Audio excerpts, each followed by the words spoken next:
Alrighty then, welcome back, and what a March we have had. It has been wetter than a wet thing on a wet day.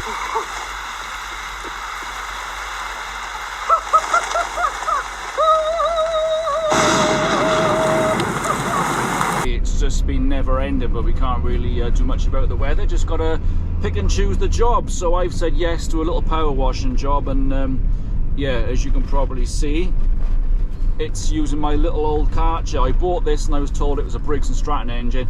I don't know whether it is, I don't think it is. And I don't know whether a Briggs & Stratton engine would be any better than the one that's on there. Anyway, it doesn't like to start, and yes, I have serviced it. And then once it does start, if you do turn it off, if you can't do a job with one tank full of fuel, it's a pain in the ass to restart.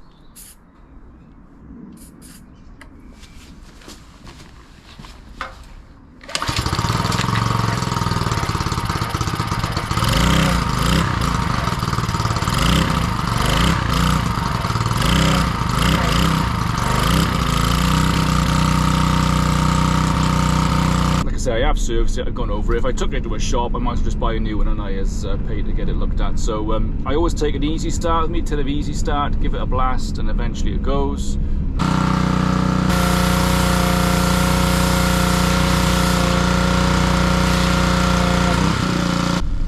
But when things like this happen, and the old customer's hose pipe hasn't been put together properly and it pops off, you've got to try and restart the thing again. And this wasn't the first time this happened.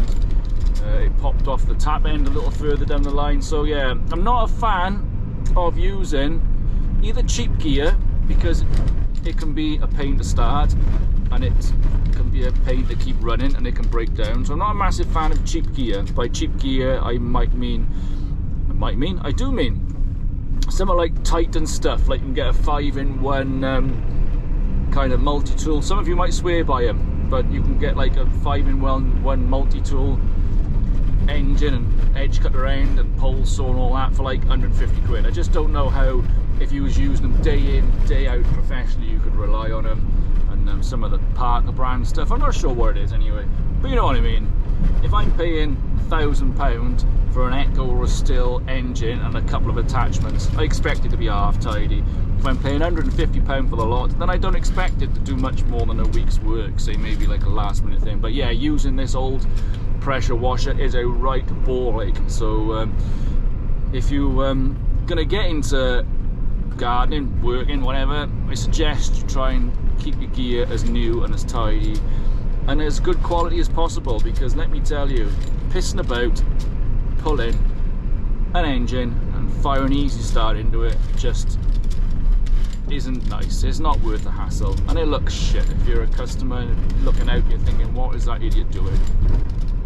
Plus I got bad guts. I don't know what's going on. I've probably got an ulcer anyway. Either way, I didn't want to be there pulling that thing. So that's my little grumble. I've had lots of grumbles lately. So the reason I didn't bring the new setup I got for pressure washing, the big old tank fed one, it just wouldn't have fitted through when I was going to that place on my own. So I didn't fancy trying to pick it up. Well, I wouldn't be able to pick it up and jiggle it through. So yeah, the old one came out. Hope you're all coping in this horrendous weather. I'm off to get a Greggs. It's 10 to 11. Greggs is about 5 minutes away from here, and I'm hoping I get there in time, and I'm hoping a coffee and a bacon roll will sort my guts out.